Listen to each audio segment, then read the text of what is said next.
Good morning, everybody, and welcome back to the Stepping Up Entrepreneur Podcast. Your host, Tomas Keenan, and I've got today's guest, Jim Bishop, virtually sitting across from me as we looks like we're both drinking a cup of coffee, which is my kind of morning, to be quite honest with you. Jim came through the pipeline and got himself invited here on the show, and I'm excited to kind of dive into what this gentleman's got going on.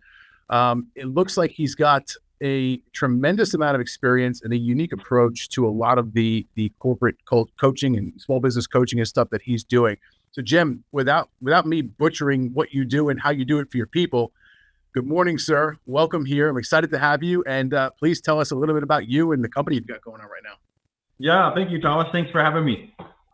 So the name of the business is Unmasking Leadership. I was founded in 2020. After a 25-year career in corporate America. Most of my background, I'm classically trained as a scientist, worked in science for a little bit, realized a lot of people had questions about people stuff, and then pivoted my career inside of life science organizations to work on all things leadership development, training and development, organizational design, succession management, talent management, and ultimately executive management coaching. So what I recognized in that journey was there are very few times that we actually need to sit in a seat and be taught something, but there's a lot of times that we need to sit in a space and be reflective and be reminded of what we've already learned. In a hyper busy world, most executives, most leaders, most founders are running way too crazy and too busy to allow their brain to be saturated with what they understand they just learned and to purpose that into a new way of being for them and other people. So in 2020, when the world was in a hyper state of polarization and people were at odds with one another, I just realized that most leaders were going to come out of this experience horribly prepared to continue to lead in the new environment. They were focused on keeping the business open or keeping employees running. What they weren't necessarily doing was thinking about all the changes that were occurring around us, from the pandemic to the social unrest to the political division that was happening, and allowing people to be just more human in the workplace. Most leaders like to run a pretty tight ship, and they think that means pretty tight control. When they put a lot of control over an emerging employee base that wants to be more human, sometimes those things don't always work because humanity cannot be controlled. So. Yeah, sure. I mean, from my perspective, we saw a lot of that. There's almost a dichotomy of, and you hear people right now like Elon Musk, who's kind of forcing everyone to come back to work. Versus, hey, no, we're saving lots of money here and people are more effective and living happier lives. Let them work remotely.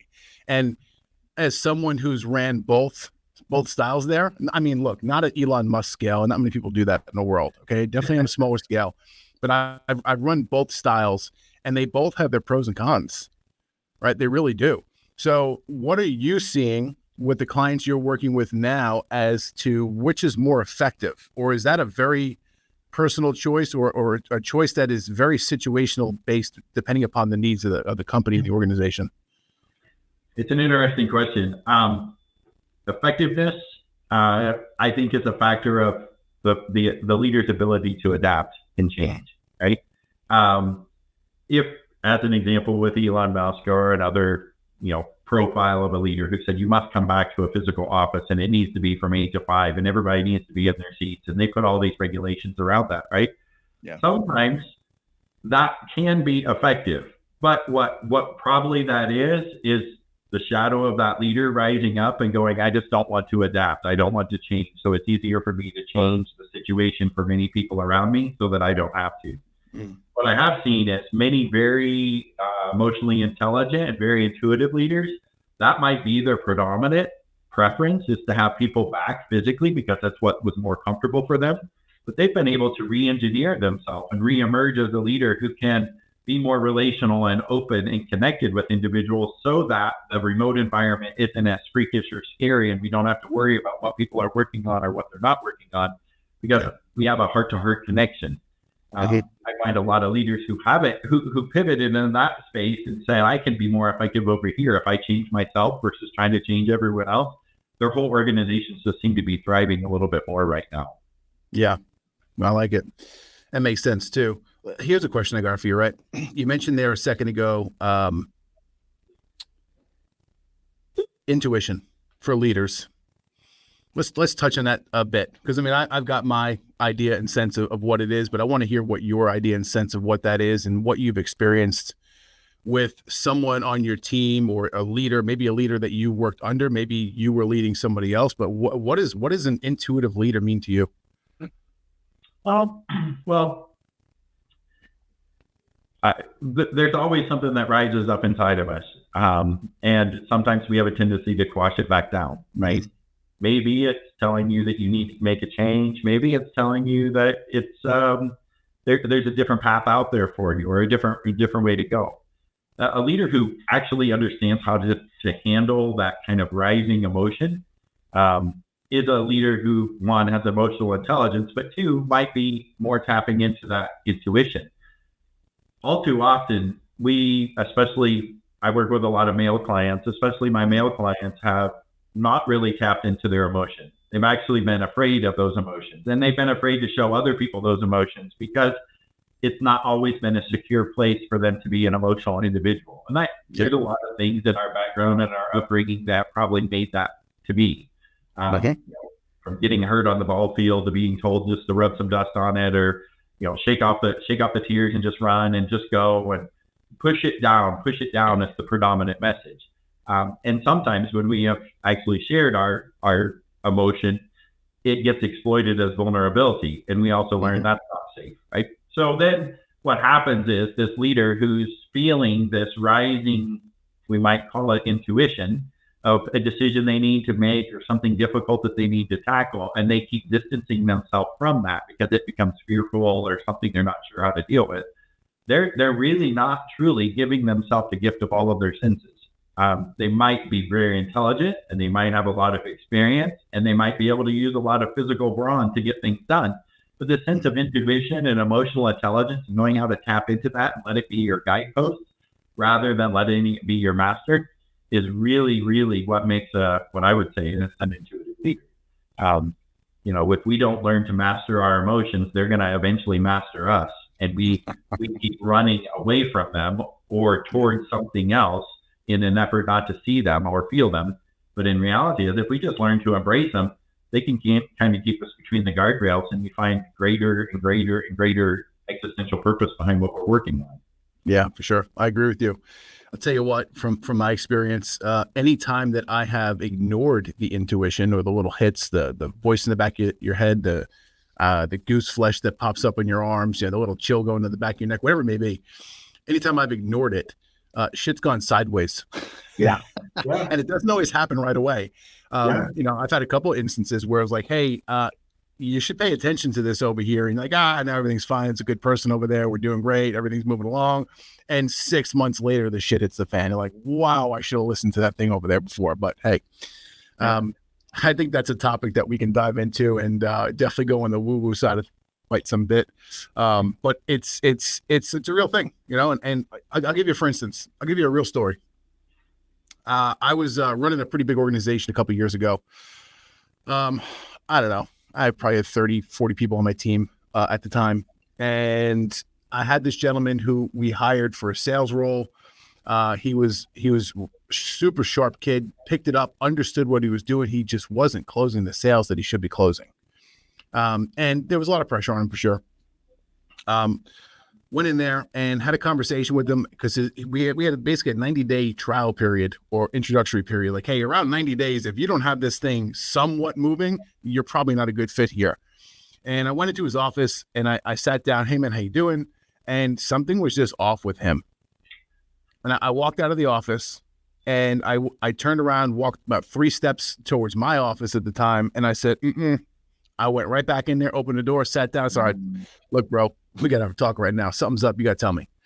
And that was the intuition that came in that said, hey, something's up with this dude. And you're either going to lose a solid person off of something because we're not communicating effectively, or you can go in there and have an uncomfortable conversation, probably for both of you, right? Yeah. That's just the facts and the reality. And what wound up happening was I uncovered, he wasn't doing great, wasn't thrilled with what he was doing, but also learned that he was sitting in the wrong seat.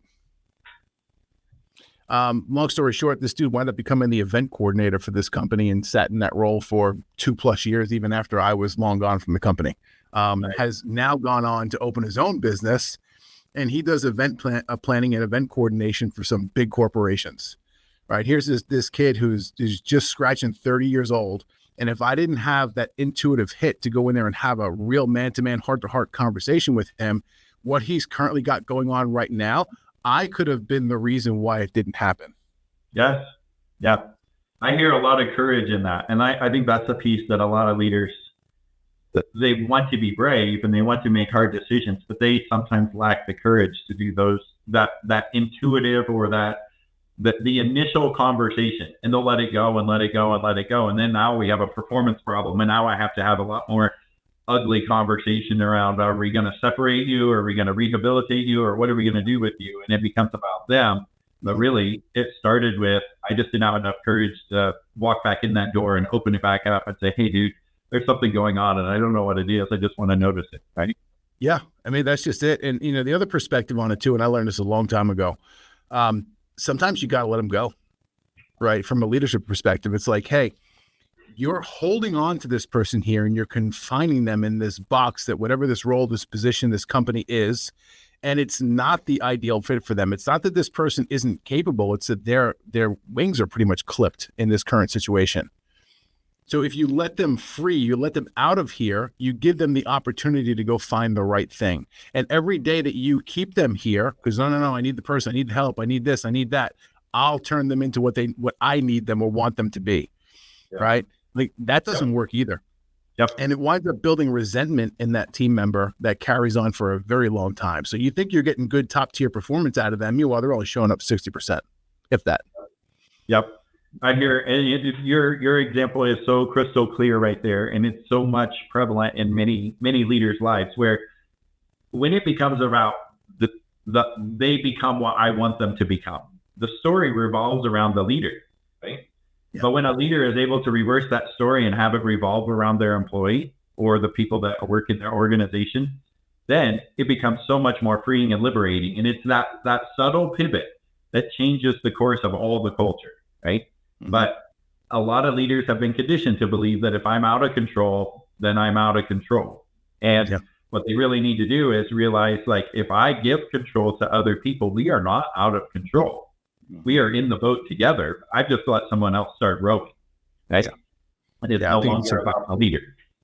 Exactly. Yeah. And that's something that's hard to do. It's uncomfortable from a leadership perspective. But it's necessary at the same point in time as well.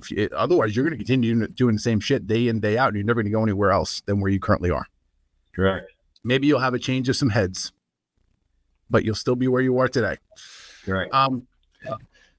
Let's pivot here. I want to talk about your coaching and your certifications and stuff that you have. Tell me a little bit about how that came about, how you got involved in coaching. Tell me about the certifications, what they are, and what they mean to you. Sure. So I mentioned some of my career trajectory. I worked in training and development for quite a long time, and then in executive development in large corporations. Executive development generally meant programs, and we would put together butts and seats type of programming where leaders would come together. They would learn a little bit. They might have some reflection. They might be able to be inspired by something, and then they would go back and they would consider that development. And we had a pretty large team and some fairly sizable budgets to allow that to happen. And as long as those were happening, the company felt like we were checking the box on what it meant to prepare our executives. Occasionally, we would send them off-site to some other functions and things like that. But and then, as with most companies, we downsized, right-sized, cut budgets. That left a pretty small team with a limited budget. And it was also at the time when I was really wrestling. Like, a lot of these leaders would go to these butts and seats programs and they would nod their head and they would feel really good with it. And then they'd go home and they really wouldn't do much. Mm-hmm. And I couldn't reconcile, like, why am I pouring my heart and soul into this if they're not really doing much? But the one or two leaders that would come after the program and ask us questions or want to go deeper and really start applying it, what I could see was they were shifting their organizations much faster because they were coming back with reflections with us. That started my brain thinking, this is really what coaching is about. Mm. Coaching isn't about fixing someone or bringing them up to a certain standard. Coaching is allowing them to do what they already know they need to do, but just sometimes lack the courage or the reflection to be able to do it. And I started investigating it, was looking at different coach certification programs, what it meant. And I took it back to our leadership at the time and said, I think if we're going to change the way that we develop leaders, we really, we don't have as many people and we don't have as much time. So instead of putting many people on a seat, let's just pick out the final few and the ones that really have the space to go and make change within their organization. It will ignite a little fire on them and they'll go out and burn their organizations up. So we did that. That worked out really well. I also, at the same time, pursued what I call what is known as ICF, the International Coaching Federation accredited training programs. So that is just a coach training program that gives you some standards and some competencies. It has a certain number of hours of education, certain number of hours of practicum, and certain number of hours of being mentored by an existing coach. And once you get all those, you sit for your certification just like anything else, and you get your certificate back. Now, I did it not because I expected it to change my business trajectory or anything that way, but I did it because I wanted to hold myself to a higher standard. Because in reality, there are many flawed perceptions of what coaching gets out there. Mm-hmm. And I even find today, particularly with my male clients, we have a tendency to we try to avoid male-to-male shame as much as possible, right? Probably, again, something in our conditioning growing up or maybe even sports programming. But the purpose of the coach was to get you to run drills or do certain things to perform to the standard. And when you didn't, you knew that you didn't do the work, right? You knew you weren't accountable to yourself, but the coach might have benched you, or the coach might have pulled you from the game, or the coach might have shamed you in front of the rest of the team. Mm-hmm. All of those things, that male-to-male shame, we kind of hold it. So I did my coach certification because I needed to prove to myself, and I also wanted to prove to my clients that coaching is not that. Coaching is about you being accountable to yourself to get the goals that you need to get, and doing that in relationship with somebody who can hold your dream or your goal for you just a little bit tighter in the heat of the moment than you can hold it for yourself. Yeah. And you probably recognize this with other people, and we all do it. We are so much more intuitive about someone else's life than we are about our own, because we're in the middle of our own head and our own drama and our own self-limiting beliefs. I can sit there on the other side of the phone call or the Zoom call or the face-to-face, and I can hold the space for my client and just reflect and mirror back what I hear and keep that dream that they're trying to strive for front and center and say, if the decision you're making now getting you closer or further from that, I don't need to shame them on it, right? So when I went through my certification, it also gave me our code of ethics. And I felt like that was pretty important for my clients to know that if I ever did share your story with anyone, or if I ever did anything that brought shame or guilt or any sort of negative feeling upon you, you can go back and you can have them yank my certification. And it just is another code of conduct, another code of ethics that we hold ourselves to. When I left corporate America, then what that did for me was I had two buckets of clients. In corporate America, when I were coaching clients, those were my internal ones, but I was getting paid to do that. So that's my paid coaching. I also had to go find some pro bono clients when I was internal, just because they wanted us to give back. Well, what happened in 2020 was my pro bono clients were moving way faster than my internal clients. Mm-hmm. And when I started asking them why, they told me, I think it's because I can trust you. I really don't care where you work. I don't care who you talk to. I don't care who you're with in the lunchroom, right? Mm-hmm. And where I was at in my corporate world was there was a lot of uncertainty going on in 2020, and the Great Resignation was almost ready to happen, right? And most of my internal clients were like, if I tell this guy that I'm not really happy with my job, is he going to go back and tell my boss because they know each other? And they just couldn't drop into that true transparency and true trust space. Yeah. And that's why I decided, like, if I'm going to do this thing, I've got to be external. And so in the midst of a wild year, I decided, I also had two kids launching to college that year. I'm like, I think it's time for me to go do this thing on my own. So yeah, coach certification. Yes, it's been helpful. Sometimes corporate clients want it. But what it's really been most helpful for is myself, to hold myself to a standard that's higher than just saying, hey, I'm a coach, I'll fix your problem. Yeah, no, I understand it fully. It's, I've said this before and I'll say it again here. There are three areas, in my opinion, right, that are, I'll call it, there's zero barrier of entry, zero bar to cross over to become and call yourself.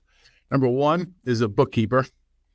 Yeah. And I'm not trashing bookkeepers here, but I've had some terrible experiences with some of them in the past. Okay. And the ones who are good are amazing.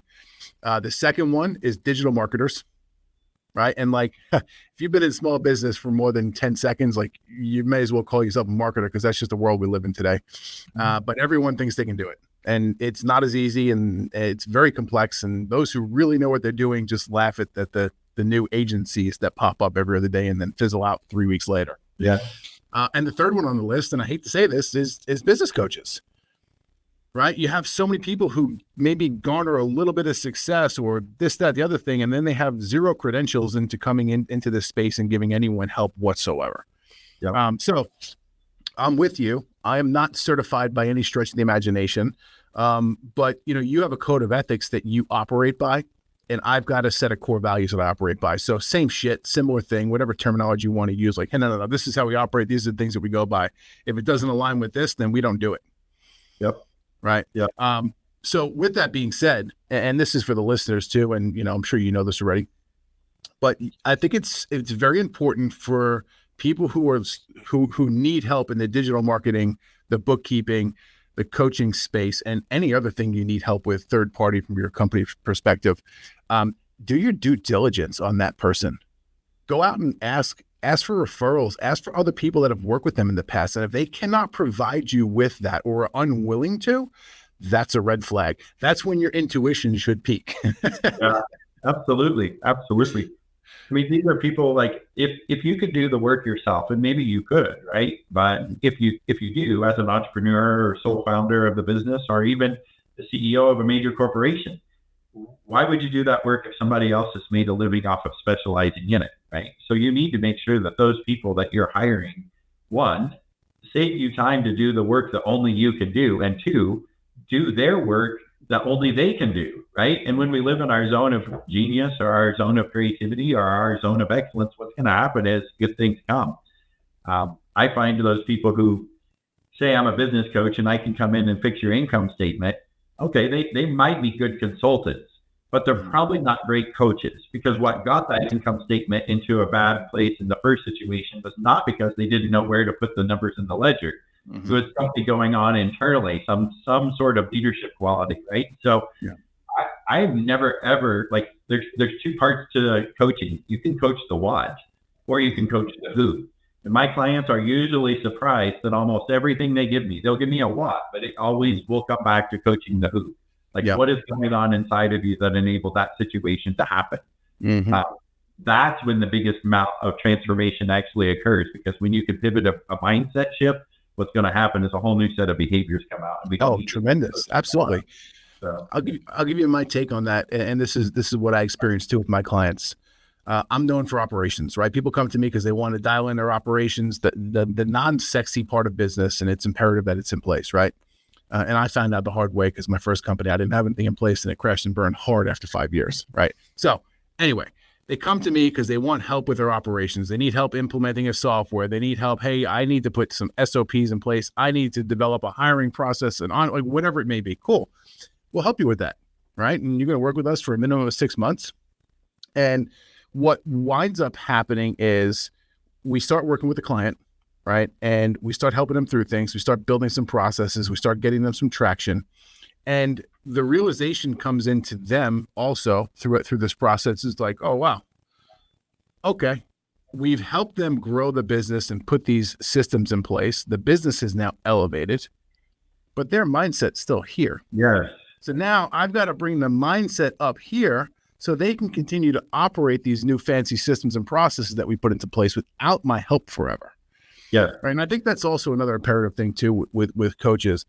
If you got a coach who's telling you, this is my take on it, by the way, if you want to disagree with me, feel free. Okay. If you have or working with someone or consider working with a coach who wants to hold on to you forever, like, no, like you should strive to outgrow your coach, in my opinion. And that should be a goal of yours if you're out there working with somebody.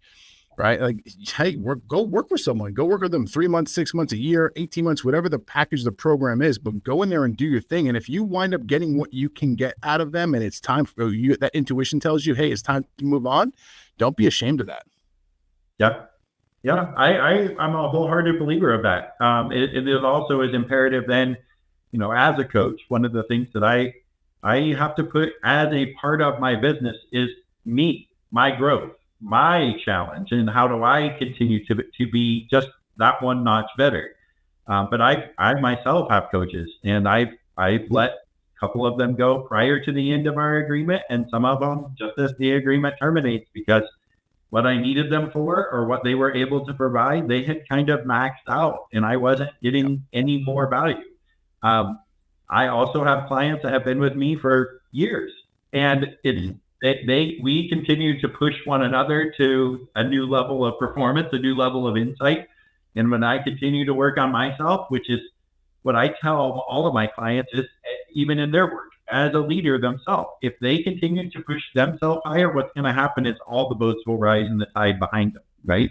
Mm-hmm. And I feel like that's part of the challenge of the accountability I have to myself, the accountability I have to this profession, but also just the accountability I have my clients. Like, I think we all, the key to happiness is continuing to prove to ourselves that we can do hard things, right? Do the hard stuff. And what happens is your purpose starts popping out right behind it. So, yeah, I agree with you. I think that, anyone, especially in the coaching space, should have a coach or multiple. I mean, if you look at my personal history, I've got coaches in the health and fitness space. I've got a business coach. I've got someone in my corner who's a mindset expert. And like, I'm pretty good with mindset, to be honest with you. People come to me for that. But at the same point in time, it doesn't mean that I need to stop exploring and learning or having feedback thrown at me for myself. Like, this is an area that you will never stop growing or learning in. Yeah. So why not have someone who's on your side who's currently pushing you over there in a good manner?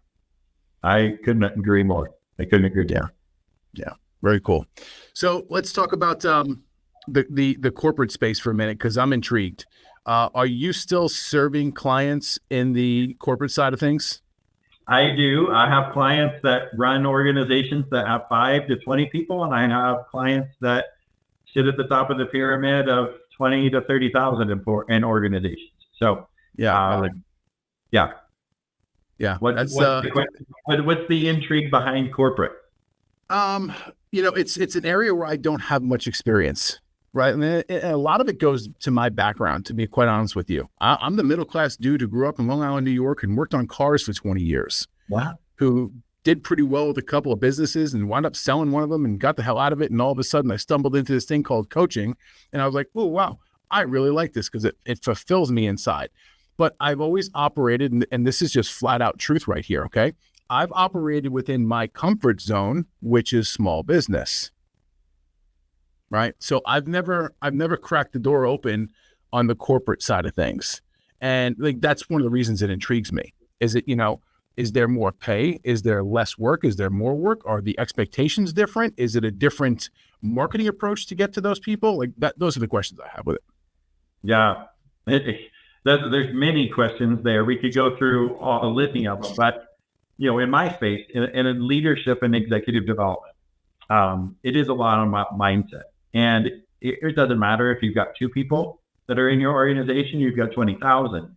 There's still some mindset shifts that are very similar in both organizations. Now, if you think about small business, generally gets started because some sort of founder said, I have an idea, and they bring a few people along with them, and everyone's a little scrappier around the edges, and everybody doesn't have a title, and everybody does everything there's a lot of shared consciousness that goes on in the organization, right? There's a lot of good with that. But then people like you are needed to help them put some operational things in place to make it a little smoother. Contrast that with corporate, right? They've probably existed a lot longer. They probably have some specialized functions to put their operations in place for themselves. And everybody sits in defined little boxes and has a nice little job. What I find is everybody wants to be each other, right? The corporate people want to be the people who are scrappy around the edges and have a lot of shared consciousness and know what's going on in the business, but they struggle with it because there's layers and complexity, and the channel of communication doesn't work quite right. And the operations team doesn't feel like they're part of the value creation team. The opposite side of that is the little guy, the small startup or the entrepreneurial organization with 20 people wants to be the corporate people because they believe that it's all smoother and easier when everybody has nice defined boxes around their edges. Here's the message is neither one of them are perfect because the people that work there are still flawed and broken, right? Yeah. So the place that we can actually insert ourselves in believing is once we get connected in our brokenness and our humanity, as our cultures, no matter what happens to be, starts taking on a new element of allowing us to be more human in those workplaces. If we're not, then the people who are in the messy little scrappy places are always so worried about control that they're barking out orders and telling people to sit in their chairs. And over here on the other side, people don't even know what they're really trying to talk about because they don't get to talk to anyone because they're so busy trying to send messages up and down the chain to get decisions made, right? Mm-hmm. One's going to move quick, one's going to move slow. They both have their problems, they both have their challenges, and the leader has to adapt to those challenges in a very different but similar way, because the only thing they could really change is themselves, right? Yeah. So for me, the size of the organization is less important, and what is more important is the heart of the leader. Like, are they really in this for the people? Are they in this for themselves? Are they in this for the profit? Now, all of those things are important. They need to be in it for themselves, right? There's a lot of hard days that you're going to sweat and grind and hustle for them. And you also need to be in it for the profit, because if you don't have a business, right? Mm-hmm.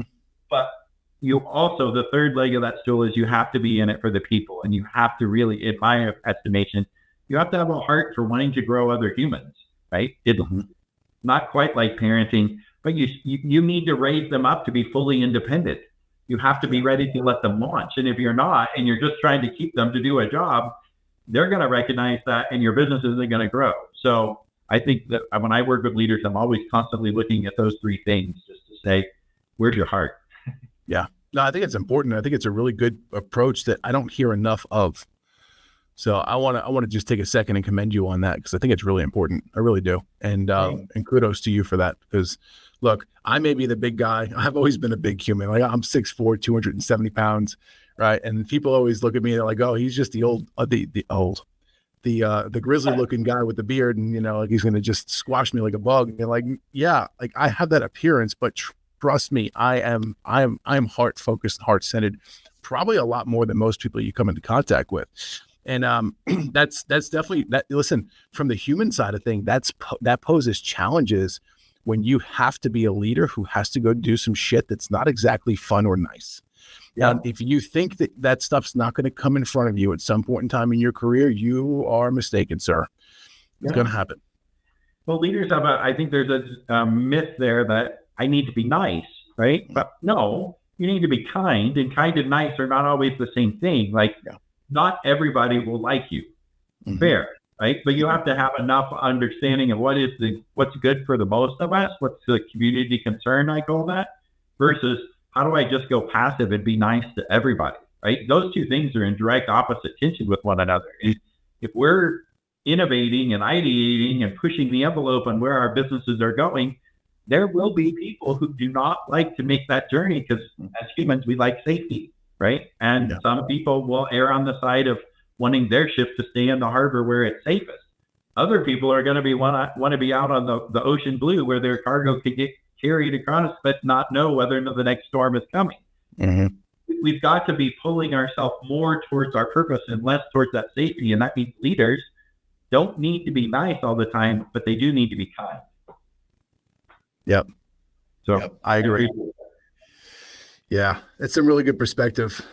So look, we're coming up to the end of this here. And before we get into the nitty gritty details of where we can find you and all the other crap that everyone does at the end of the podcast, tell me a little bit about the programs and the offerings that you have, and who the ideal client is to come work with you. Yeah, I appreciate that so much. My main business is in executive coaching. So I spend about 70% of my time in the one-on-one. And it's a belief, but it's also founded many times over, that if we're going to change organizations, if we're going to make these places better places to work and better places for us to find our humanity and become better humans, we can't start by putting brass plaques on the door and say, these are our mission and our vision and our values. Because people walk past those all day long and see the audio not meeting the visual, and they're like, that doesn't mean anything anyway. And likely the people who built that spent hours and hours and hours in a boardroom somewhere wordsmithing it, getting it down to the most benign and neutral language anyway. So they don't even understand what it means. So I always start with the one-on-one.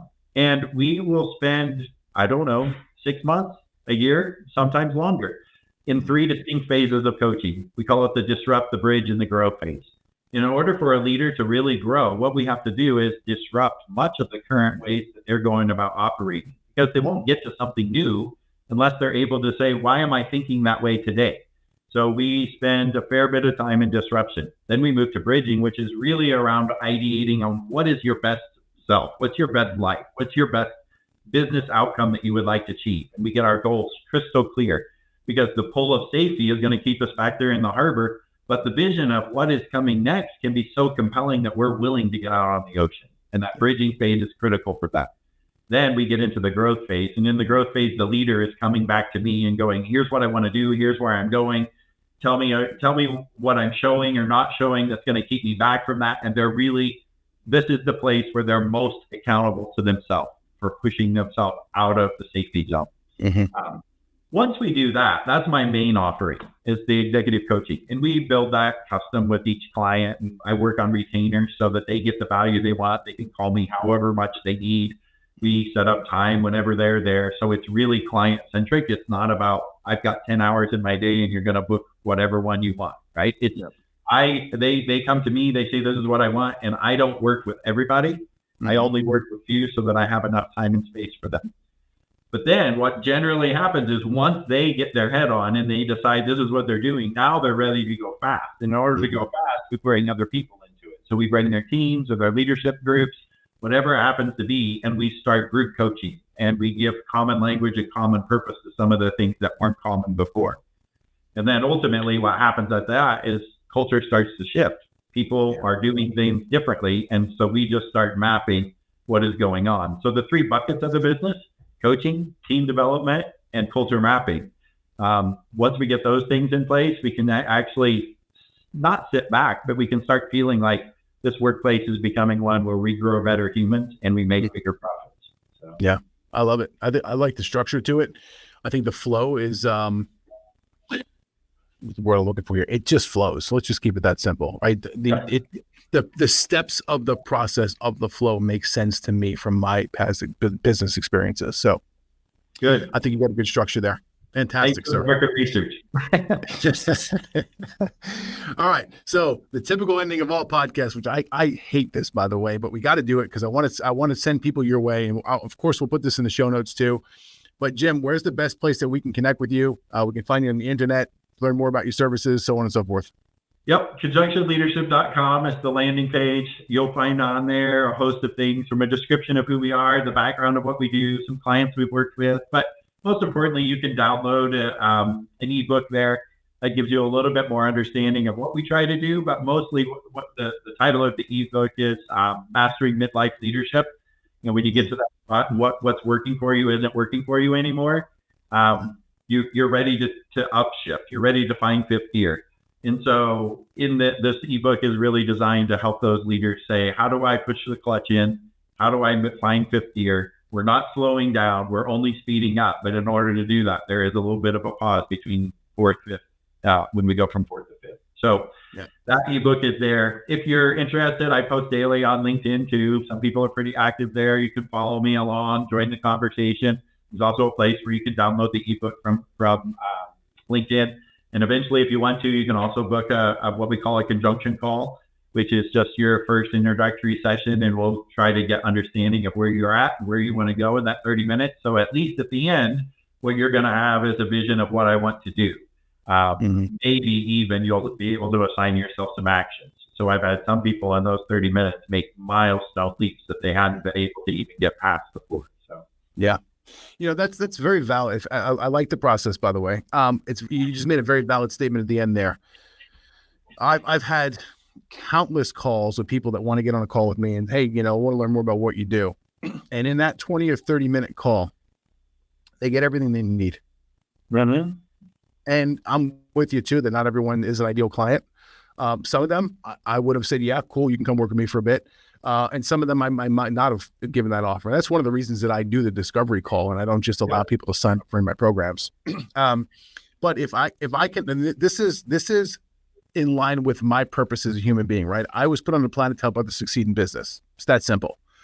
If I can help you for $0 exchange in a 20 or 30 minute session on a call with me, and then you go out there and you execute, like I live the purpose. Like I'm doing it. Whether there was an exchange of money or not is irrelevant at that point. I already succeeded with what I said I was going to do. Yes. And I think that's a big difference. And I think you're very much of the same mindset as I am in that scenario as well. Like if we can help someone and we don't lock them up and do all this craziness and everyone here still wins and goes and does their thing, no harm, no foul. Let's go. Yeah. It can be, I mean, what I find is if somebody can be totally accountable to themselves, 30 minutes is 30 minutes well spent, because they can make a decision and execute against that decision. But if somebody isn't yet in that place where I can be accountable to myself, right, and they're still worried about fear or shame or something else piling on top of them, it's going to need to be a little bit longer than 30 minutes and probably more of a relationship over time. So, Yep, valid. Sir, I appreciate you coming in here today. I look forward to getting the thing released and out to the public. My team will definitely let you know when it goes live. We got a couple weeks until it does, and it's a good one. Thank you so much. All right. Thank you. Thank you for tuning in to the Step It Up Entrepreneur Podcast. Make sure you head over to stepitupentrepreneur.com and make sure you subscribe so you never miss an episode of the Step It Up Entrepreneur Podcast.